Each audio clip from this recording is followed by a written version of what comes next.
Good morning, everyone.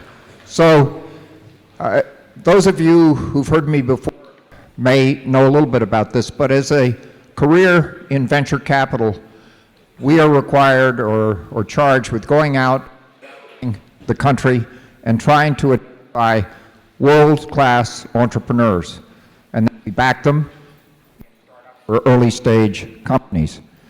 Many times those companies fail because the risks they're taking are so large. But occasionally they succeed, and when they succeed, they create companies that have changed your life and mine. Think of Apple Computer, started in the late 1970s by Steve Jobs. More recently, think about Facebook or LinkedIn or Instagram. Those are all venture-backed companies. And the venture capital industry, also in the late 1970s, created really what is today the biotechnology industry by backing Genentech out on the West Coast and Genetics Institute in Boston, the first two biotech companies, and the rest is history. So I truly have followed a career that tries to identify extraordinary, talented people and help them do whatever they are charged or trying to do. And I follow that same model in the later stage of my life in my philanthropy work. My wife has Alzheimer's disease, and she's had it for 15 years. And when she was diagnosed with that, we went to all the best hospitals in Boston, and they had a very sad message for us. There is no cure. There is no therapy. You might take 3 Advil pills a day, it would help. You might take Lipitor, a drug that the FDA approved to lower cholesterol, nothing to do with Alzheimer's. It might help. And the true drugs that are approved by the FDA for Alzheimer's disease, they won't help. So as a venture capitalist who's used to backing great people and trying to build great companies, that was a discouraging message. And I co-founded with 2 other families a nonprofit called Cure Alzheimer's Fund to do breakthrough research on this dreadful disease.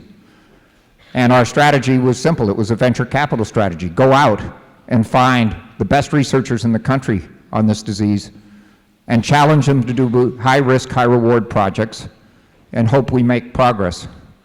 And the first person we identified was your guest speaker today, Dr. Rudy Tanzi. He started his career in medicine as a PhD student at Harvard in 1983 or 4. And he had the good fortune, and you might deduce from this story that he's pretty talented, but the good fortune as a young PhD student, together with his PhD advisor, they discovered the first disease-specific gene ever discovered. It was the gene that causes Huntington's disease. And after that discovery, he's devoted the rest of his life to studying the genetics of Alzheimer's disease. And I can say without fear of contradiction that he is the world's greatest geneticist studying Alzheimer's disease. So recently, that strong accolade I just gave him was somewhat confirmed because he did a paper that was published in Nature way over my head, not you science students in the audience, but way over my head. But basically, it was the first 3D model of the brain that could replicate the progression of Alzheimer's disease. And the paper was published in Nature, a very high-quality scientific peer-reviewed magazine in October of 2014. And the next day, the New York Times, in the first section, had a full-page article with Rudy's picture saying, "This is a major breakthrough for the world."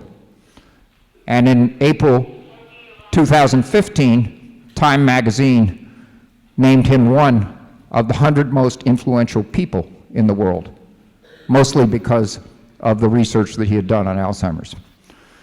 Now, Rudy is a man who has too many skills. He's a Renaissance man because not only does he do that world-class research, but as you'll hear in a minute, he's a world-class musician.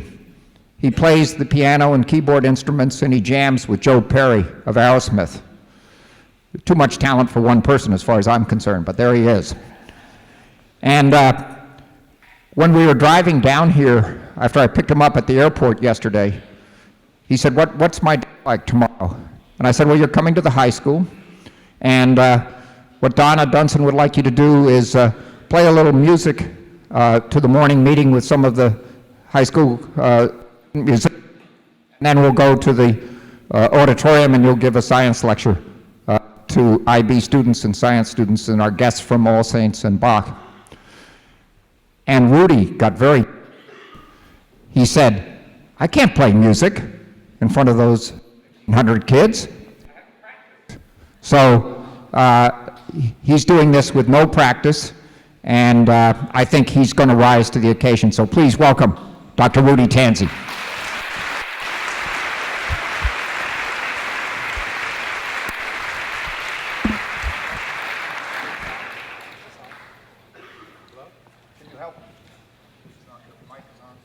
There we go. This one's on. Yeah. Well, hello. Good morning, everyone, and thank you, Henry. Thanks for being here. I just want to ask, how many of you saw me the last time I spoke here? Raise your hand. Okay. So just for you, I'm going to try not to say the same things I said last time. And this time, I'm just going to talk to you. I'm not going to show slides, although later on, I'm going to be giving a science talk in the auditorium, I believe. So, but for now, I met my new bandmates here, and we have no idea what we're doing, but that's okay. That's what most music is like, and that's when it's the best. It's spontaneous, and so I'm going to follow their lead, and I'm going to let Ben take it over. You don't have to say anything. Okay, I put him on the spot. We'll just start with a song. Okay, that was perfect. That was really well said.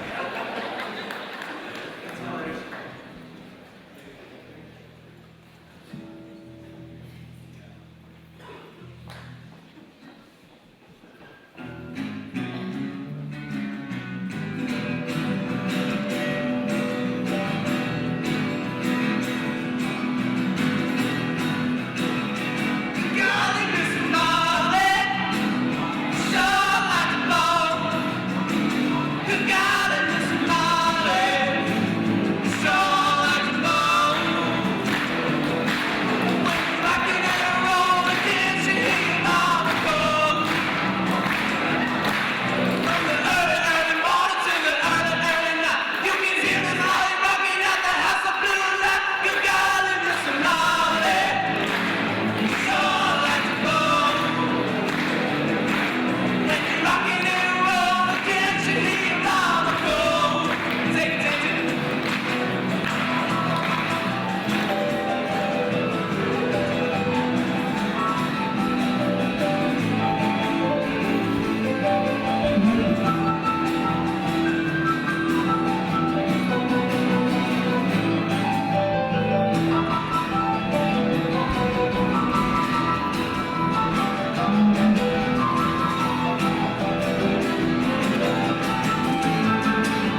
I could do that all day. I mean, okay, we're done, I guess. I'm sorry, but that was a lot of fun. You guys are great. Yeah, thanks. Okay, so the hardest thing is trying to, when you play music, you get an adrenaline rush, right? Yeah. So now I got all this adrenaline in my brain. And last time I was here, I talked to you about my book, Super Brain. And many of you actually got the book and read the book. And if I have my phone out, I'm not texting. I actually wrote some notes for the talk because I'm not using slides this time. But boy, I never had to speak immediately after playing La Bamba. It's like you just hit the game-winning 3, and then you have to speak, you know? That's a basketball analogy. Yeah. It is a basketball. Thank you, Henry, for that. Thank you. It's my interpreter. Anyway, last time I was here, I spoke about my book, Super Brain. I talked about Alzheimer's disease, and I showed some slides. Today, I just want to talk a little bit about... Okay, I'm going out to the center. Okay, is that good? See, I wanted to stay with the band. I wanted to keep playing. It was my...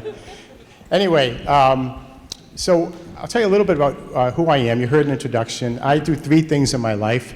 4 things, actually. First, I'm a father and a husband. I have my wife and daughter. My daughter's 7 years old, and she's learning piano and learning how to do all great things, and one of the greatest things is being her father. Secondly, I'm a scientist. My goal is to cure Alzheimer's disease. We have great support from people like Henry McCants that make our work possible. It's a real challenge today to do research with federal budgets for research so low. We're hoping that will change, and hopefully it will over the next few years. I'm also an author. I write books. I love writing books. I've been writing since I was a kid. And finally, I'm a musician, and I still play actively. When I get a chance, I play. How many of you heard of Aerosmith? So some of you, yeah, most.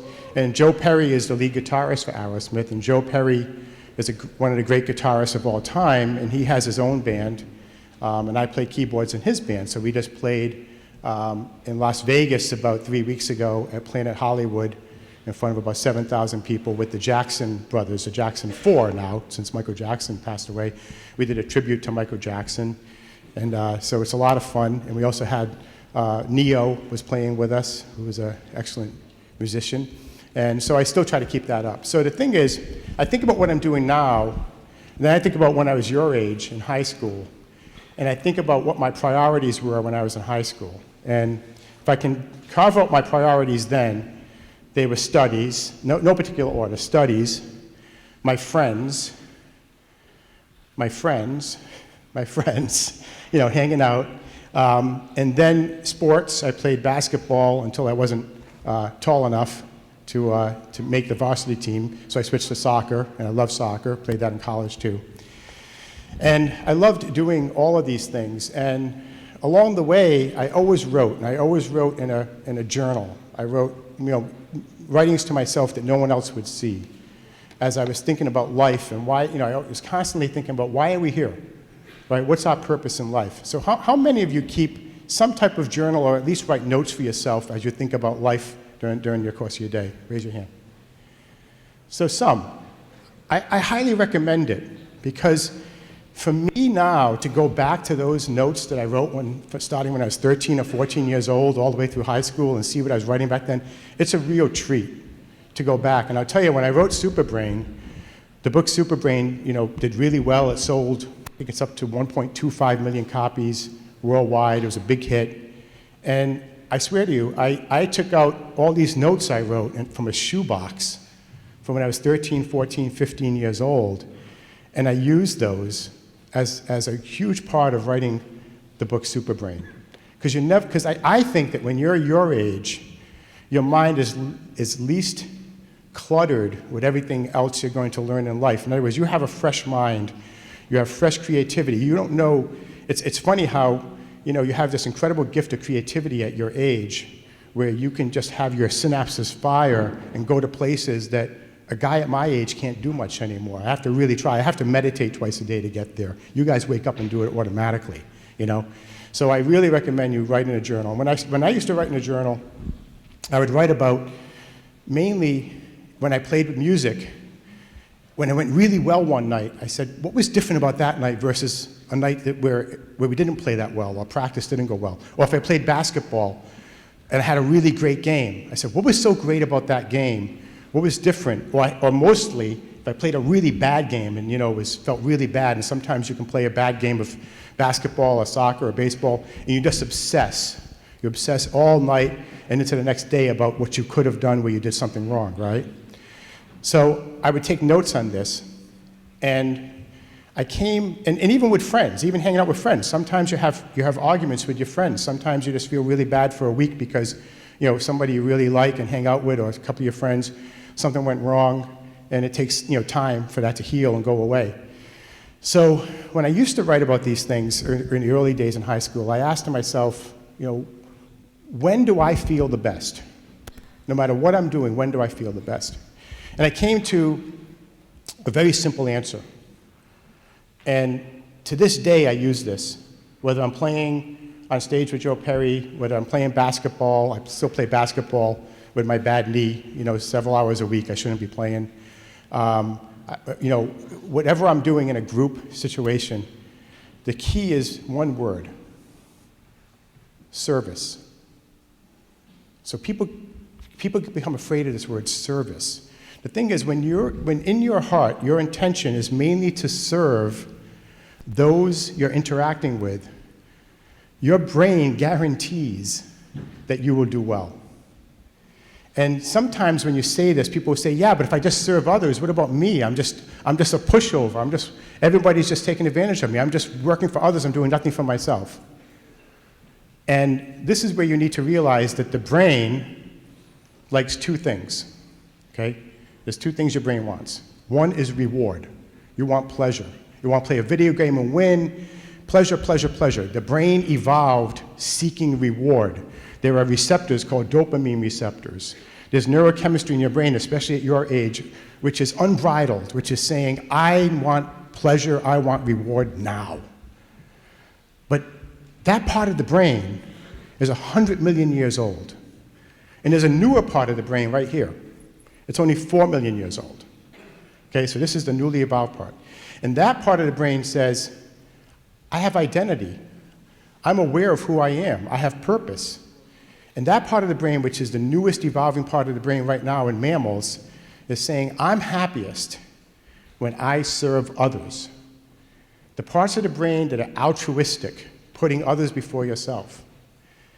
The parts of the brain that say, have a purpose, have a meaning, help others in life, is the fastest evolving part of the brain. And whether you like it or not, your brain, you will only be happy if you're serving these evolutionary constructs, which say, one, make yourself happy. If you're not happy, you can't help anybody else. So reward is okay. But on the other hand, as you seek reward, try doing so by getting the joy of serving others. So I'll give you an example. In music, when I was playing in bands, the first time I had to go play with Joe Perry and Aerosmith, I was scared, obviously. I was like, how am I going to play with these guys? And what I did was, at first I was thinking, okay, I'm thinking about all the riffs I'm going to play to impress them. I'm going to play this, I'm going to play that. I'm thinking about how I'm going to wow them. And then by the time I walked through the door into the studio, I just all of a sudden knew that was completely the wrong approach. The right approach was to go in and make them sound better, to serve the other musicians. Whatever I'm going to do on the keyboard, I'm going to try to make them sound better. I'm going to serve them with what I play, not try to wow them. And think about, how many of you play basketball here? Raise your hand. Quite a few. So basketball, right? It's great. Think about, you just played a game and you go home, and you hit 4 3-pointers. You had, I don't know how many fast break points, and you feel really good because you scored. And then think about a game instead where you had 15 assists. You passed the ball, you found the open guy, you passed the ball, let him shoot, okay, or her shoot, and you actually played as a team player. You were out there saying, I want to serve my team rather than I want to wow my team. And I guarantee you, the people who make it in the NBA, even LeBron has changed his game today. He's mainly going for assists, right? He's mainly feeding his players. Look at Steph Curry, right?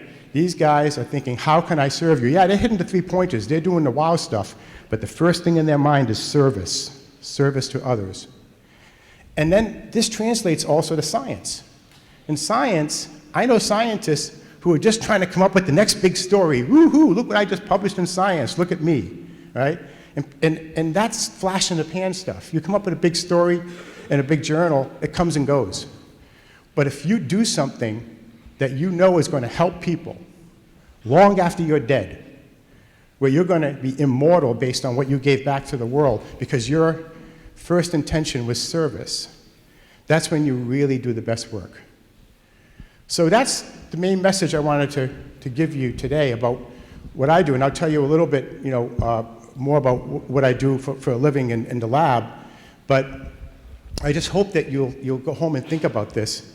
And I know that when you talk about service, because I'm on Twitter, right? So I'll tweet something like this, and then I get a barrage of tweets back saying, but wait a minute, if you serve others, people will walk all over you. You can't be happy. You can't just be doing that. You got to think about yourself, man. You got to take care of yourself. And the secret is that you will be happiest and take care of yourself the best, because your brain guarantees it, is when you're seeking reward and pleasure, because that's the first thing. Remember, it's the brain's like a locker room, right? The brain stem back here is 400 million years old. It wants you to survive. It automatically says find food, fight when you need something, run away when the other guy is bigger, and go out and make babies. That's it, okay? And my wife hates when I say this, but in medical school, they call those the 4 Fs: food, fight or flight, and reproduction. So, and I apologize to the teachers. But we say that, right?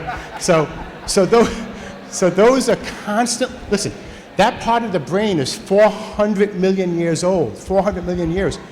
It's the big guy in the locker room who's saying, no, this is how we do it. And if you're not actually thinking every day about what you're doing, like service and identity and purpose, the brainstem will lead you around. All day, you're going to think, who am I going to fight? Who am I running away from? I got to eat, and look at her. That's it, okay? So, I like to use what's called the handy brain. So if you put your hand up like this and tuck your thumb in, down here, brainstem, that's the 4 Fs. The thumb in the middle, as you cup your hand over, the thumb in the middle, that's your limbic system. That's where you seek reward. That's where there's desire and fear, right? And every time you experience something in life that's really good and you want it again, that memory creates desire. And every time something really bad happens, or you have pain or punishment, and you want to avoid that, or you're afraid of it in the future and you're anxious, that's fear. So fear and desire are very simple. Desire is the memory of pleasure, you want it again. Fear is the memory of pain or punishment, and you try to avoid it. And that can create anxiety or obsessiveness. Desires can become addictions, because when that middle section that's 100 million years old is too aligned with the big bully down here, the 4 Fs, desires become addictions, fears become phobias. But the other side of the brain, up here, the newbie, 4 million years old, this is the rookie in the locker room, when it's attached to your fears and desires, it says, desire something that's going to make this species better. Drive the evolution of your own species. It's in your hands. You have this new part of the brain that says you can serve others, do great things in life, and make yourself happy doing it. And along with that, fear says, if I'm not helping other people, then I'm afraid that, society's not going to look at me so well. So we call this the triune brain, right? You have the old part that's automatically telling you those 4 Fs. You have the middle part, which is creating your fears and desires where you live all day. And then you have that new part, the frontal cortex, which is saying, be creative, find identity, find purpose. So when we were playing just now with my new friends, my new bandmates, right, we were communicating with music. And when we were communicating, why I automatically love these guys is because nobody was trying to outdo anybody. You know how unusual that is in high school? You have musicians who are playing and helping each other, giving the other guy the mic, making sure the other guy gets heard, right? Ben gave his mic up to Jeremy, sorry, for the guitar part. I mean, this is what it's about. This is called taking care of each other. And that's where you get the best music. That's where you get the best sports. As you know, Henry is one of the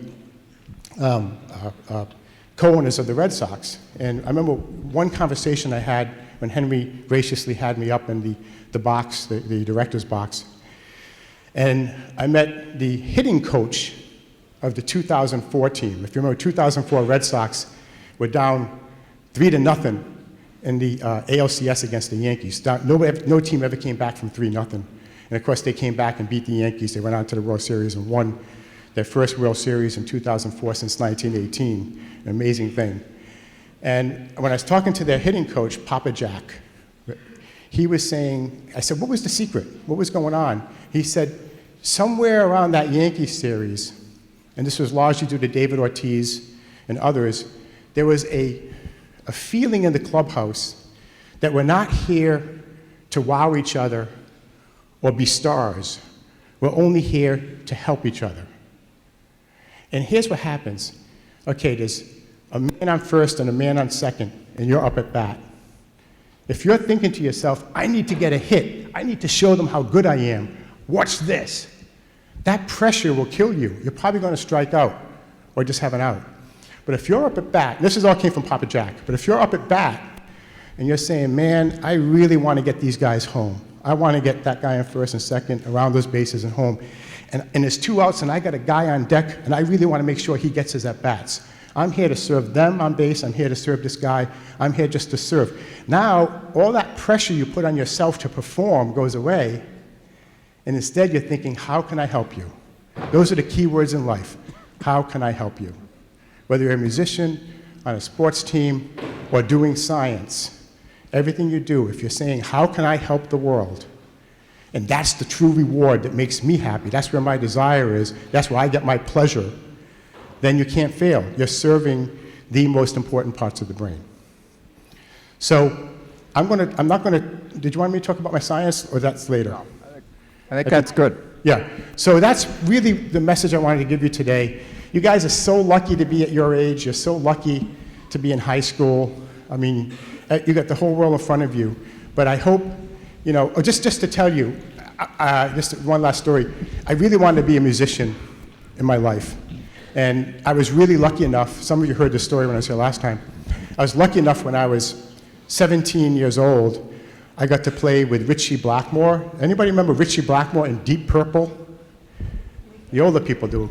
There was a song, can you play Smoke on the Water? Here, I'll play what it sounds like. This was the song. You've definitely heard the song.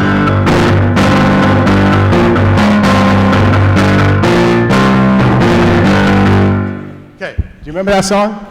Okay, so that was Deep Purple's biggest song, and I was suddenly playing with Ritchie Blackmore because, okay, here it goes. Ritchie Blackmore's girlfriend was from Rhode Island and was in a band whose drummer was the brother of my guitarist in high school. So one way or another, I got to stop playing with Ritchie Blackmore. Came for Christmas vacation, and I got to jam with him and the drummer from Deep Purple, and he said, we should go out and play some gigs. Let's go play some clubs. I was like, yeah, let's do that. So next thing you know, I'm playing with half of Deep Purple in nightclubs, and I'm at that time the drinking age was 18, so I was allowed to do it. They raised it up after that, and I was having this great night, and my high school friends came to see the band, and we were playing, and then we were using some other band's equipment. And I think these guys were they were just really weird guys. So our encore song was Smoke on the Water, right? So we just got done with the last song. Place is packed, 2,000 people in the Soul Club, and they're all yelling and screaming, and now we're gonna go into Smoke on the Water. And this little singer who weighed about 80 pounds comes up and starts gesticulating, saying, no, you're done, get off the stage. We're like, what? Why do you think they're here? They're not here to see you, dude, right? And he's screaming and yelling. Anyway, Ritchie Blackmore had a bit of a temper, and he gets his drink. And at that time, they used to use lights on the stage, colored lights facing up, spotlights. And he poured his drink into the light bulbs. And all the light bulbs stopped popping and burning. It was amazing. And so the little singer guy goes crazy, starts flipping him the bird and everything else. He comes running around the side of the stage. Richie Blackmore takes his Fender Stratocaster, his hardwood guitar, brings it up over his head like a soccer ball, like this, okay? And throws it with all his might across the stage. And the thing goes around and around and around, misses the singer, hits me square in the side of my head, and knocked me out unconscious. Head into the keyboard. And my friends tell me I was out for about 5 or 10 seconds, like literally out. And then when I came to, they kind of adjusted me at the keyboard, and I hear dun dun dun, and I start playing again. And but I learned that night that music was tough. That this was not going to be an easy career. And and then what happened afterwards? But then Richie was breaking up Deep Purple, and he was starting a new band with a guy from Black Sabbath, right, Ronnie Dio. And he said, why don't you come and play keyboards for the band? So here I am, a kid. I'm listening to Deep Purple and all these classic rock, what you call classic rock bands.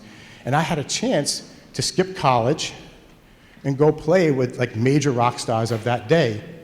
And I was really thinking about, what I should do.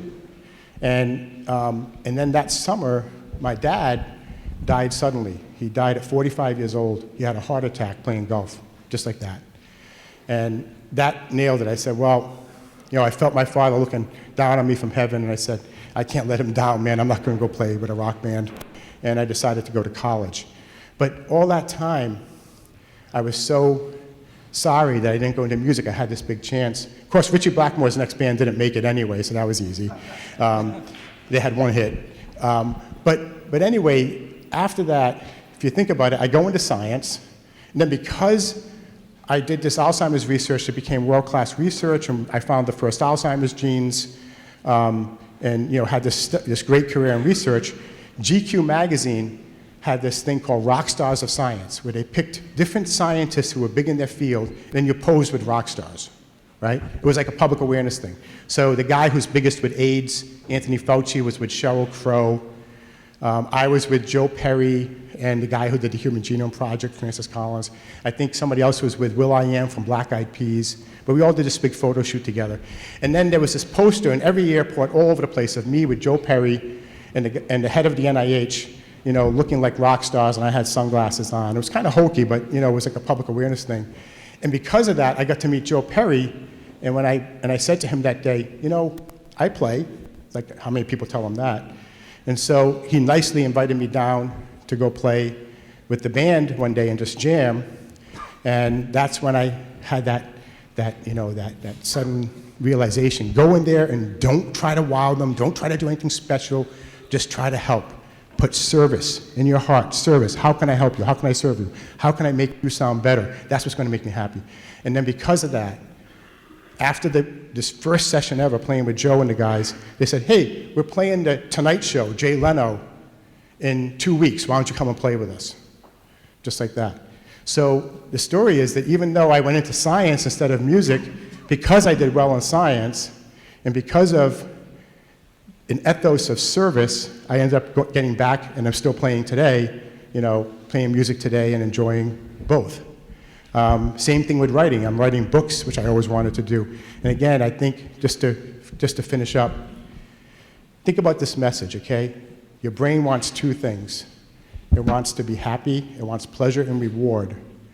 But because of this new part of the brain, it's only serving others that will get you the greatest reward in life. So I'll stop there, and thanks for your attention. Good job. Don't go too far, Dr. Tanzi. So I didn't know what Rudy was going to say, but I thought that was just a tremendous talk, and it made me think.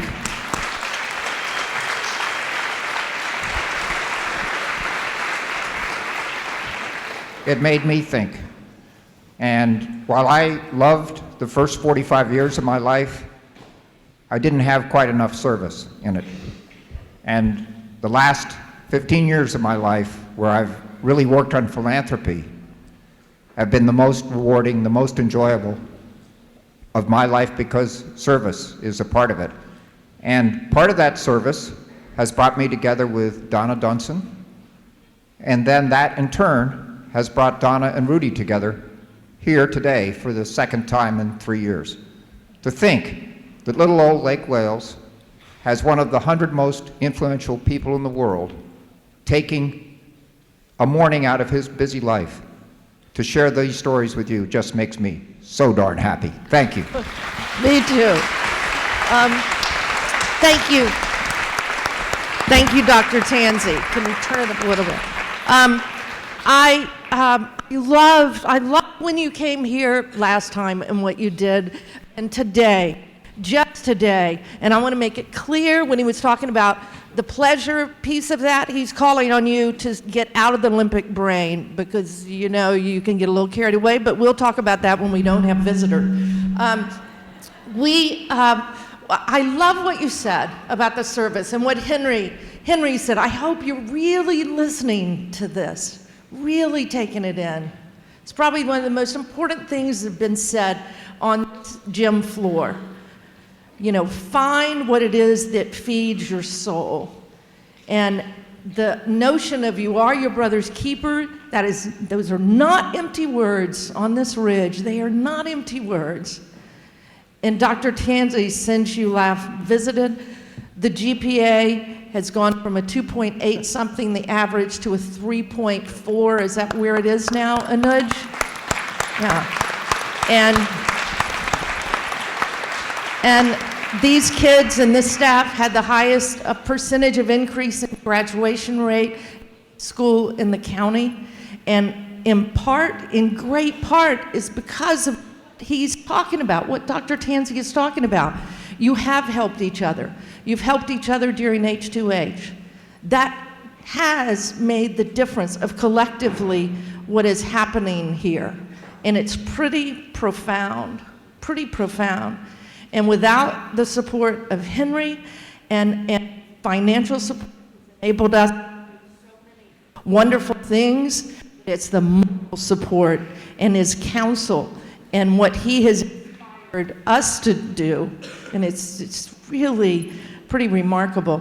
I also want to thank Sarita. She's here with us, and our guests from Mountain Lake, and you have been wonderful.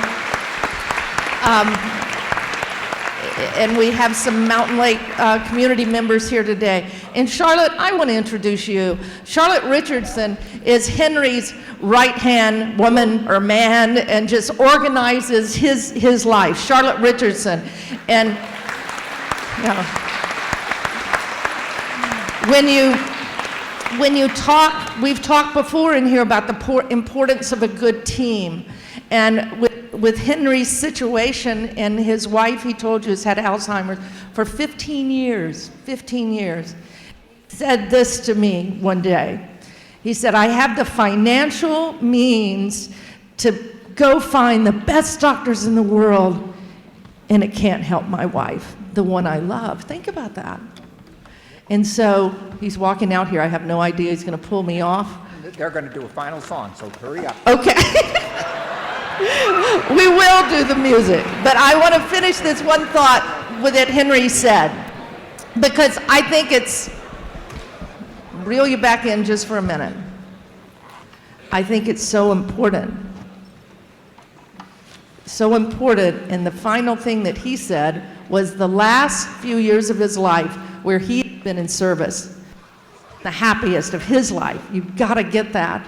And what I see you do here on this ridge to help each other is profound, which is why you've had teachers and administrators from other schools visiting here because of what you have done. It's profound. So we're going to take it away with a little music. Let's give another round of applause to Henry and Dr. Tanzi. Those of you that are headed to the auditorium, we will, if you'll head there, and we'll go deeper with this, but we're going to have another song first. We're going to play a song. It's a beautiful song. And of course, we've never played this together before, but we don't play anything before except the last two songs.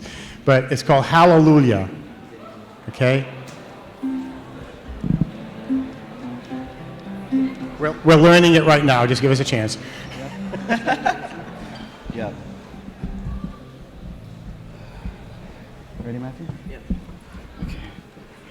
Are we gonna do like a beginning, like an open? Yeah.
Strong, but you need proof.